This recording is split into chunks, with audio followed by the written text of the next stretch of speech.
Ela só queria limpar a cozinha em paz. Mas o que viu naquela manhã poderia custar muito mais do que o emprego. Letícia, 42 anos, enxugava a pia de mármore do apartamento luxuoso nos Jardins, quando viu de relance Ana Paula derramar algo num pequeno pote de mel. Não foi o gesto em si, mas o jeito cuidadoso, o olhar em volta, o frasco escondido logo depois no fundo do armário. Letícia congelou. Isso não é normal, pensou. Mas o que podia fazer? Diarista, viúva, mãe de 2, não tinha nem a... Antes de continuar, já se inscreva no canal, deixe seu like e nos conte nos comentários de onde você está acompanhando. Nos últimos 4 anos, desde a morte do marido em um acidente de moto, Letícia vinha tentando manter a vida dos filhos nos trilhos. O mais novo ainda no ensino médio, a mais velha prestes a tentar uma vaga de intercâmbio. Ex-professora de idiomas, agora vivia de faxinas, passando de condomínio em condomínio, entre baldes e desconfianças. Naquela casa, era apenas a diarista das quartas. Mas algo naquele gesto de Ana Paula acendeu um alarme que Letícia não conseguiu ignorar. E foi isso que a fez tomar uma decisão improvável. No dia seguinte, ao ver Gustavo levar a xícara à boca, se inclinou discretamente e sussurrou em francês. Ne buvez passa, c'est du poison.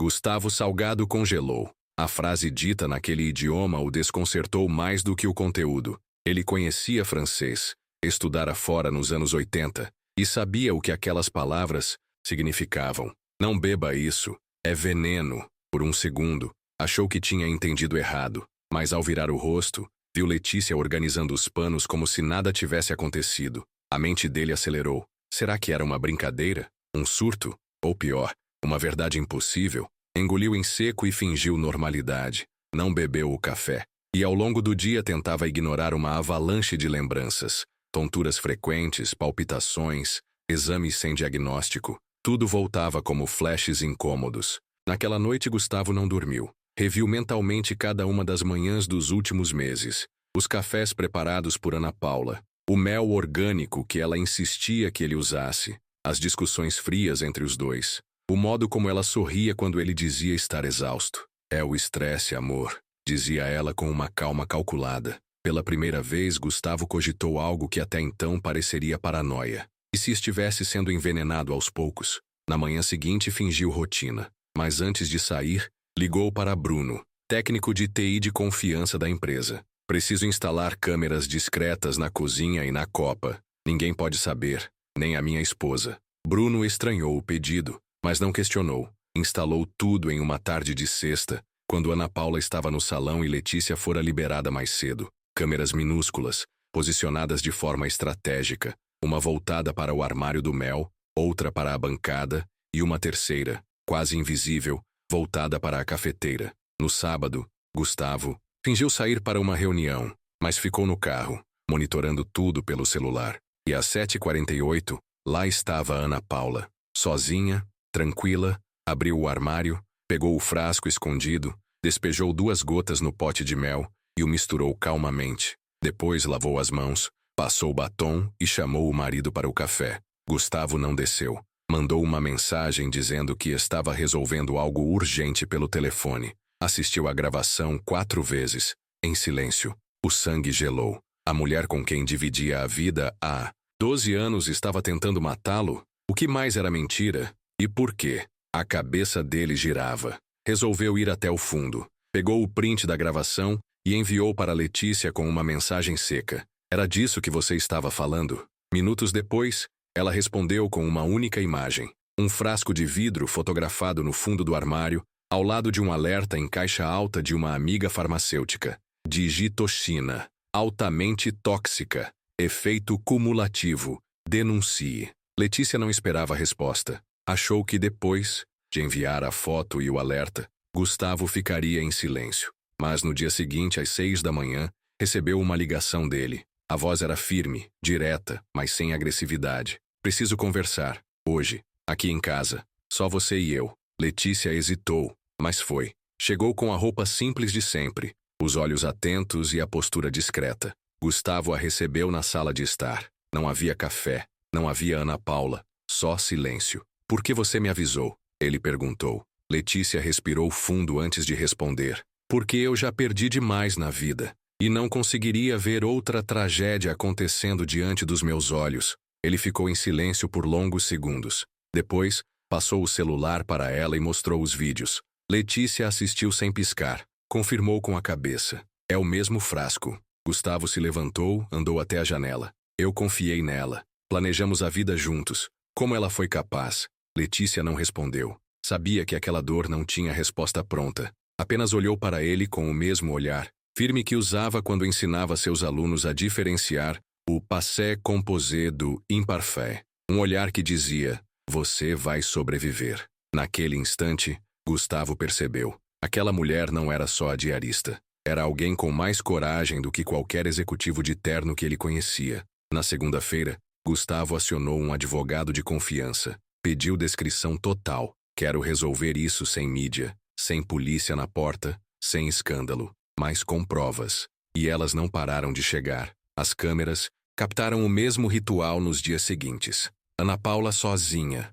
sempre sorrindo, pingando o líquido no pote de mel. Ele armazenou tudo. Trocou o pote por outro igual, sem avisar. Continuou fingindo tomar o café. E, em paralelo, enviava amostras do mel contaminado para análise.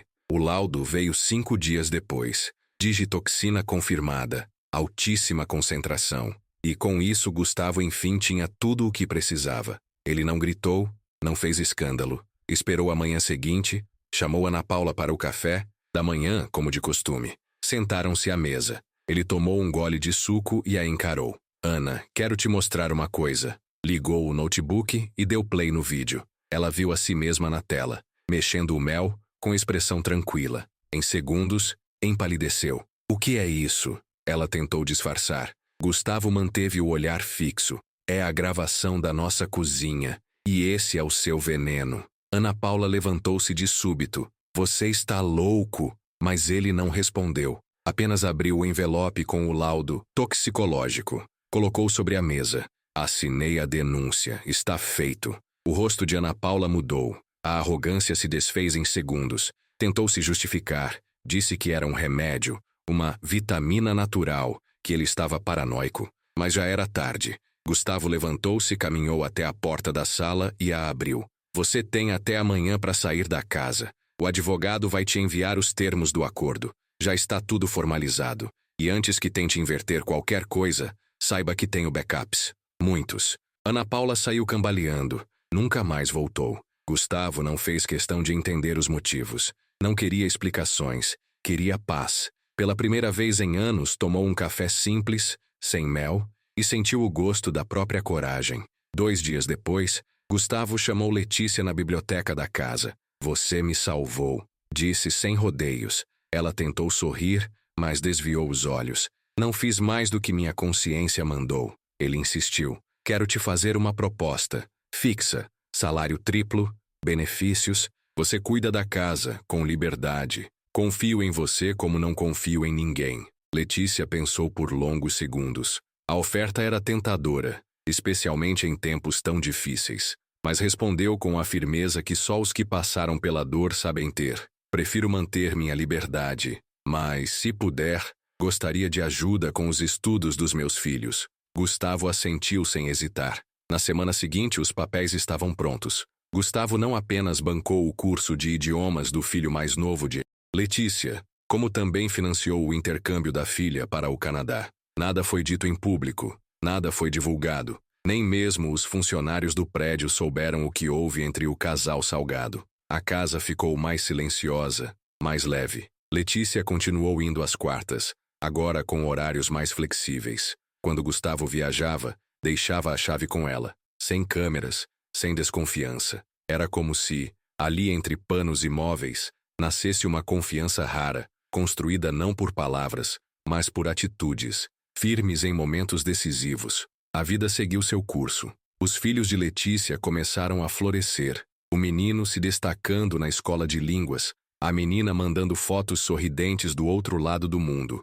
Gustavo, por sua vez, reorganizou a empresa, afastou-se de certos círculos sociais e redescobriu o valor do silêncio que não esconde, mas acolhe. Não havia romance entre eles, nem intenções ocultas. Era algo mais profundo, respeito. Letícia jamais pediu nada, e Gustavo nunca se esqueceu de quem foi que o salvou de um destino lento e silencioso. De vez em quando, ao servir um café para visitas, ele mesmo dizia: Mel, não, obrigado, e sorria de leve. O tempo passou rápido. Em menos de um ano, a filha de Letícia já se preparava para a formatura no Canadá.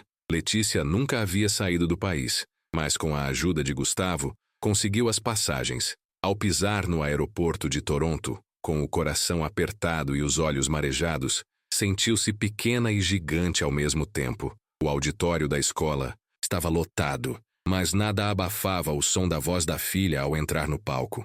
A menina que cresceu vendo a mãe esfregar chão com dignidade, agora discursava em francês fluente, contando sobre superação, sobre raízes e sobre uma mulher chamada Letícia. A plateia aplaudiu de pé, e a mãe chorou em silêncio. Naquela noite, deitada na cama do Hotel Simples, Letícia revisitou tudo: a morte do marido, os dias em que contou moedas para o pão, as horas dentro de ônibus cheios indo de faxina em faxina. Pensou na manhã em que viu Ana Paula pingando o líquido no mel, e em como tudo poderia ter sido diferente se tivesse escolhido o silêncio. Mas ela falou, e aquilo mudou tudo. Mais do que salvar a vida de Gustavo, ela salvou a própria alma, provando para si mesma que ainda havia força ali. Força para proteger, para reagir, para transformar. E enquanto via a filha dormir tranquila no outro lado do quarto, sussurrou baixinho em francês: Merci, la vie. Na volta ao Brasil,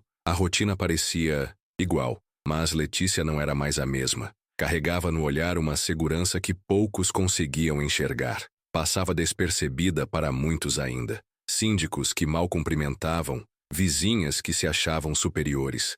Mas ela já não se incomodava. Sabia quem era. Sabia o que havia feito. Certos dias, enquanto limpava a varanda do apartamento de Gustavo, ouvia de longe os telefonemas dele, mais calmos, mais humanos. Ele nunca mencionava o que havia acontecido, mas uma vez, diante de um sócio que criticava o tempo gasto com problemas domésticos, Gustavo respondeu seco: Às vezes quem te salva não está num cargo, está com um pano na mão. Letícia sorriu quando ouviu isso, mesmo sem ser notada. Guardava para si os momentos que importavam, como quando o filho mais novo correu até ela com o primeiro certificado de proficiência em inglês, ou quando, no fim de um dia exaustivo, recebeu uma mensagem da filha com uma única frase: Você me ensinou o que é coragem. Não eram grandes vitórias, públicas, mas eram conquistas sólidas, daquelas que constroem futuro. O que ninguém via era que cada passo dado por seus filhos tinha um alicerce invisível chamado Letícia,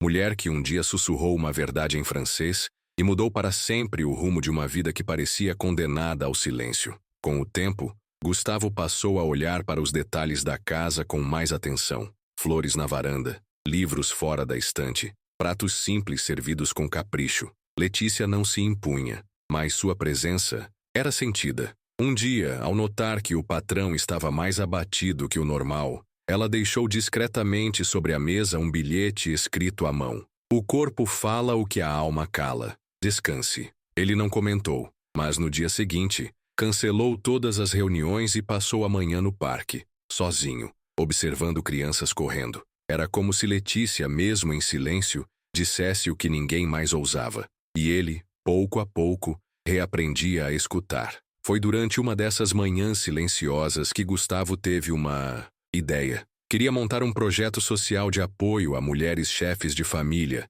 especialmente aquelas que, como Letícia, tinham formação, mas foram jogadas para a informalidade. Chamou-a para conversar, apresentou a proposta. Não quero que você trabalhe para mim, quero que trabalhe comigo. Preciso de alguém que conheça essa realidade de verdade. Letícia arregalou os olhos, hesitante. Não sei se consigo... Gustavo interrompeu. Você já conseguiu. Agora só precisa ensinar outras a fazerem o mesmo. Pela primeira vez ela não respondeu de imediato. Apenas abaixou os olhos e sorriu. O projeto tomou forma devagar, mas com raízes profundas. Começaram oferecendo oficinas de capacitação em comunidades de São Paulo. Depois ampliaram para cursos de idiomas, apoio psicológico e preparação profissional. Letícia virou referência. Não pelo cargo, nem pelo título, mas pela história. Muitas mulheres se viam nela, viúvas, mães solo, desempregadas. Ela falava de um lugar de dor real, e por isso sua voz carregava mais peso do que qualquer diploma. Gustavo a acompanhava à distância, dando estrutura, mas sempre deixando claro: ela é a líder, eu só apoio. E isso bastava para Letícia finalmente ser ouvida, sem ter que gritar. Em uma das primeiras palestras diante de uma plateia cheia de mulheres em situação de vulnerabilidade, Letícia contou sua história. Não dramatizou, não enfeitou, falou da perda, da exaustão, da solidão e da manhã em que decidiu quebrar o silêncio. Quando terminou, uma jovem do fundo da sala, com o filho no colo, levantou a mão e perguntou: "E se a gente não tiver coragem como a sua?" Letícia respondeu sem hesitar: "A coragem não vem pronta. Ela nasce no exato momento em que você escolhe fazer o que é certo, mesmo com medo. E o medo a gente carrega junto." A sala ficou em silêncio. Algumas mulheres choraram, outras sorriram, mas todas entenderam.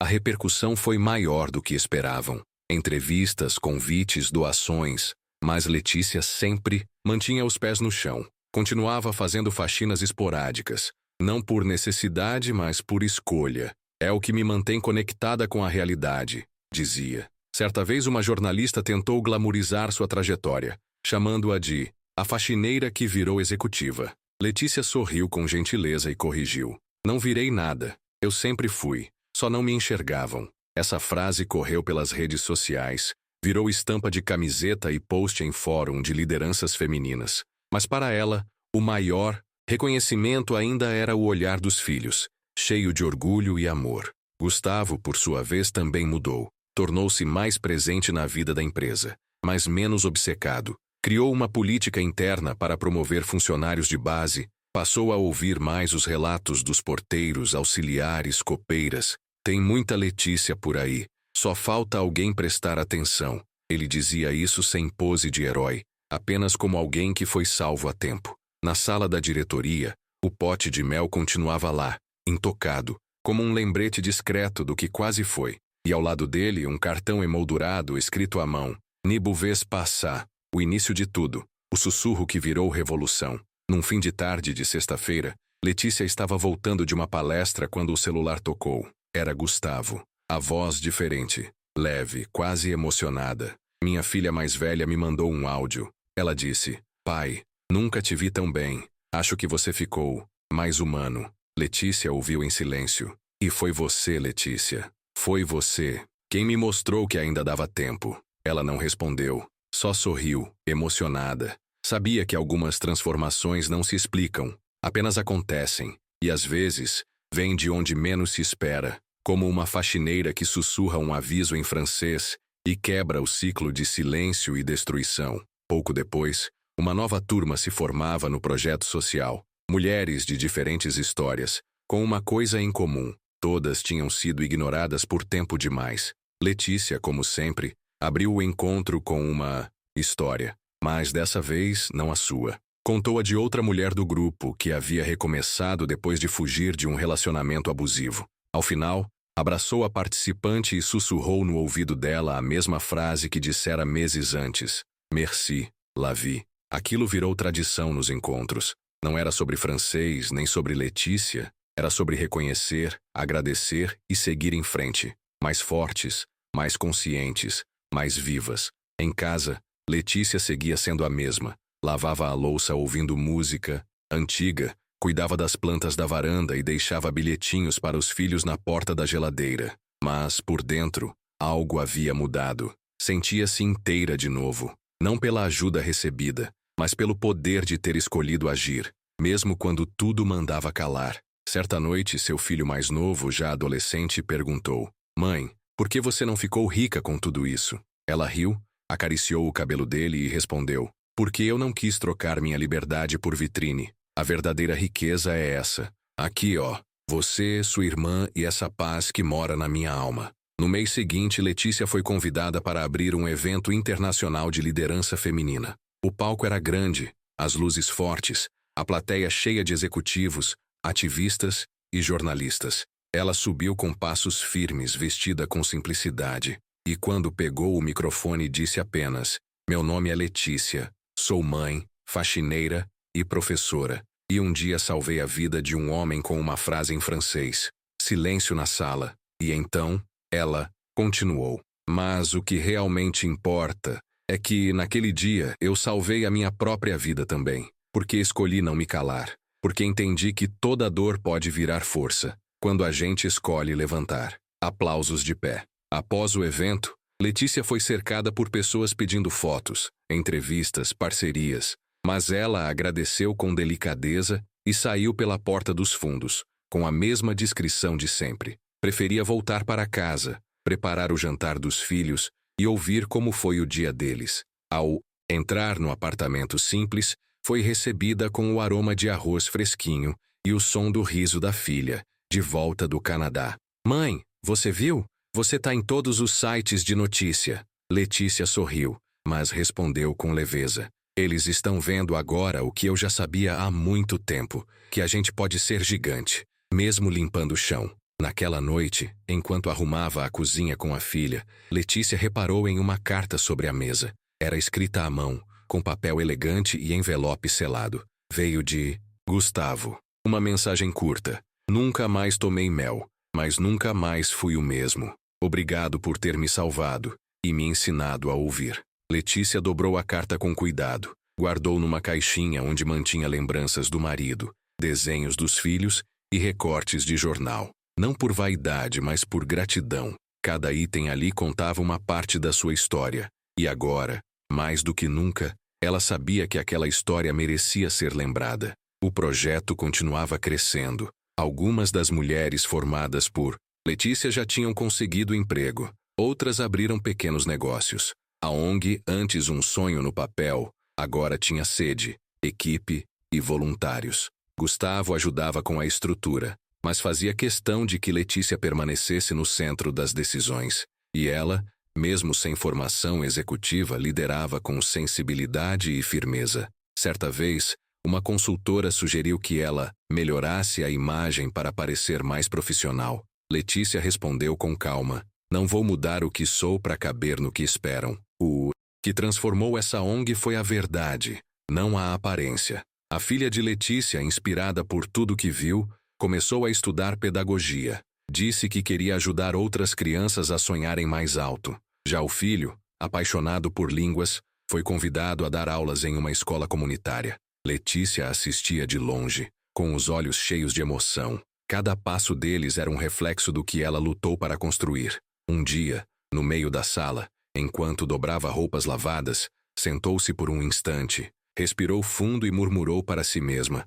valeu a pena. Não era uma frase de alívio, era de vitória. A vitória silenciosa de quem foi desacreditada e, mesmo assim, reescreveu o próprio destino. Poucos sabiam, mas Letícia também escrevia. Pequenos textos, guardados num caderno velho que carregava na bolsa. Histórias de gente comum, fragmentos de memórias, frases que ouvia nos ônibus, nos corredores, nos bastidores da vida. Um dia, sua filha encontrou o caderno e insistiu para que ela compartilhasse aquilo. Letícia relutou, mas cedeu. Meses depois, publicaram um pequeno livro independente com o título Sussurros em Francês. Virou leitura recomendada em projetos sociais, clubes de leitura e escolas públicas. Não pelo glamour, mas porque aquelas páginas contavam o que muita gente sentia e nunca soube colocar em palavras. Na dedicatória do livro, uma frase singela: para todos que já foram invisíveis, vocês não são. A mensagem correu por redes sociais,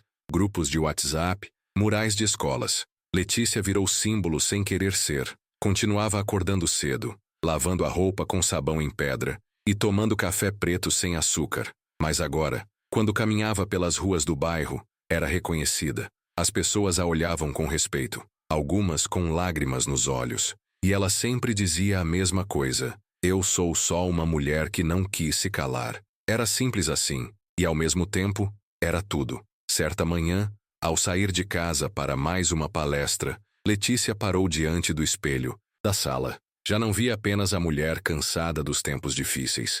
Via a sobrevivente, a professora, a mãe, a líder e, acima de tudo, a mulher que fez uma escolha quando ninguém mais parecia ver. Tocou levemente no colar que usava, Um presente simples da filha, com uma pequena plaquinha escrita coragem. Respirou fundo e saiu. Não havia tapete vermelho, nem plateia pronta, mas em cada lugar que chegava, deixava algo invisível. Uma semente de força, plantada em quem mais precisava acreditar que era possível. Letícia nunca mais foi a mesma depois daquela manhã em que sussurrou a verdade. E Gustavo, tampouco. A vida de ambos se cruzou por um fio fino e tenso, mas foi nesse fio que nasceram pontes. Hoje, ela olha para trás e não sente raiva, nem mágoa.